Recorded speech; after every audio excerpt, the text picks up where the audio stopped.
Welcome to this explainer. Today, we're unpacking what is absolutely, literally the most crucial, high-stakes milestone in the entire O-level mathematics journey.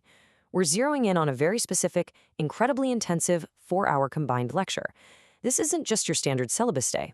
It covers the laws of indices, highest common factor, lowest common multiple, and advanced algebraic manipulation. And trust me, this is the true gatekeeper of the course. Okay, let's dive into this.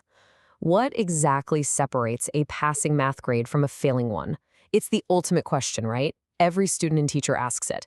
And today's source material gives us a remarkably blunt answer. It's not about natural talent. It's not about luck. It's entirely about whether your foundational algebra skills can withstand immense pressure. This specific section of the ZIMSEC syllabus is the exact dividing line separating the students who truly pass from those who are just, well, attempting the exam. I want you to hear this incredibly bold claim straight from the teacher's introductory notes for this course. You asked for hard material. This lecture assumes the student already owns the basics. This lecture is the actual test of whether the foundations built so far were real or superficial. Wow, the teacher doesn't sugarcoat it, do they? This combined lecture exists for one reason: to ruthlessly test if the arithmetic reflexes you built in earlier lessons can genuinely translate into complex algebra. So, here's our roadmap for surviving this. First, the ultimate math test. Second, the advanced factorization masterclass. Third, finding HCF and LCM. Fourth, conquering algebraic fractions. And finally, crossing the pass bar. Let's get right into it. Section 1, the ultimate math test, the diagnostic reality check. I want you to just let the gravity of this sink in for a second. What we're looking at is a cold 15-minute diagnostic test. No calculators allowed. None. It hits you right out of the gate, asking you to simplify fractional exponents, factorize quadratics, find the HCF of complex algebraic terms like 12x squared y and 18xy cubed, and solve indicial equations like 2 to the power of x equals 16. It's deliberately brutal. It's enough to give literally anyone test anxiety. And here's the kicker. If you freeze up here, the source documents explicitly note that you absolutely cannot proceed. The syllabus guidelines lay down a strictly non-negotiable warning. It states clearly if the student cannot factorize 2x squared plus 7x plus 3 on site by the end of this lecture, they are not ready to move forward. That establishes the exact uncompromising standard required. There is zero faking it from this point on. Which brings us to Section 2, Advanced Factorization Masterclass, Beyond the Common Factor. Now, what's really interesting about this slide is how systematically the source breaks down the method for factorizing complex trinomials. You know, those tricky ones formatted as ax squared plus bx plus c, where a is definitely not a convenient one.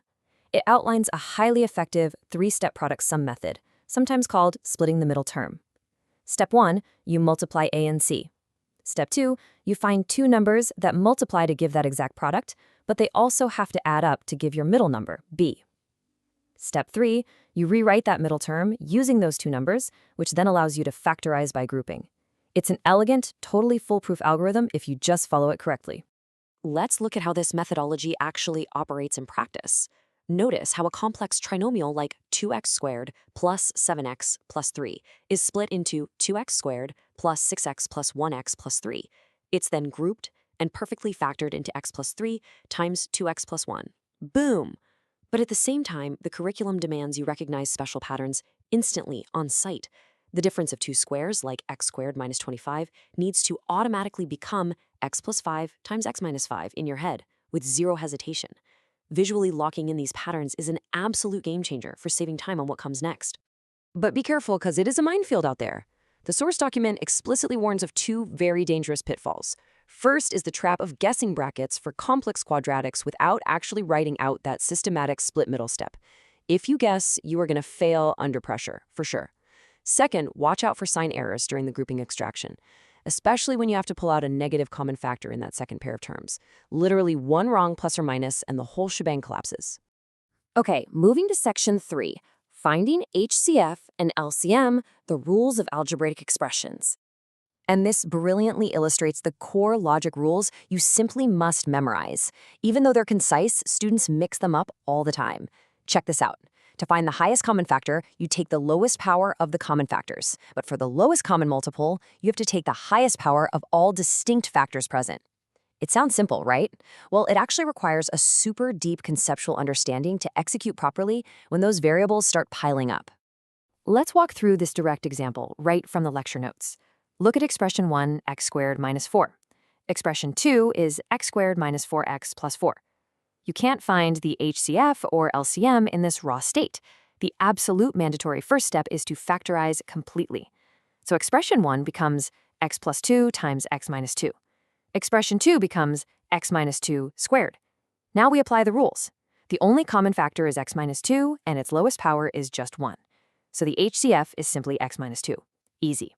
For the LCM, we take all distinct factors, that's x plus 2 and x minus 2, at their highest powers, giving us x plus 2 times x minus 2 squared. If you can't factorize first, you can't even begin to tackle this problem. Section 4. Conquering algebraic fractions. Putting it all together. As the source document highlights here, the syllabus requires using literally every single prior skill we've talked about to simplify, multiply, divide, add, and subtract algebraic fractions. Adding fractions, you need a common denominator, which means finding the LCM of algebraic expressions. Simplifying them, that requires canceling common terms, which means finding the HCF. It's this brilliant, totally unforgiving web of interconnected math concepts.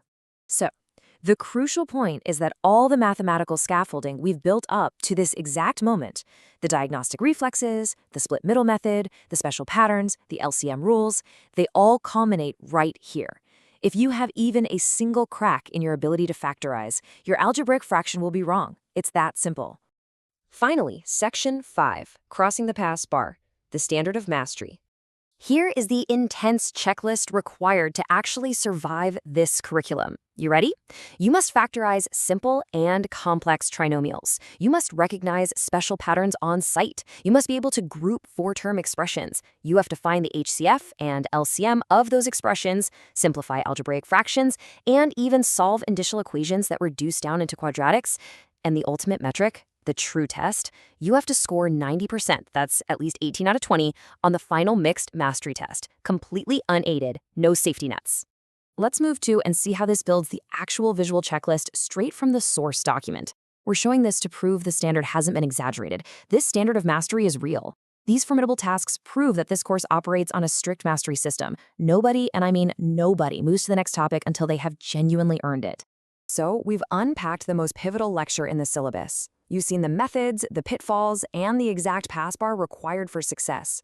Now that you have the blueprint to survive this mathematical gatekeeper, I have to ask, are you ready to pull out a piece of blank paper, put away your calculator, and take that 15-minute diagnostic completely cold?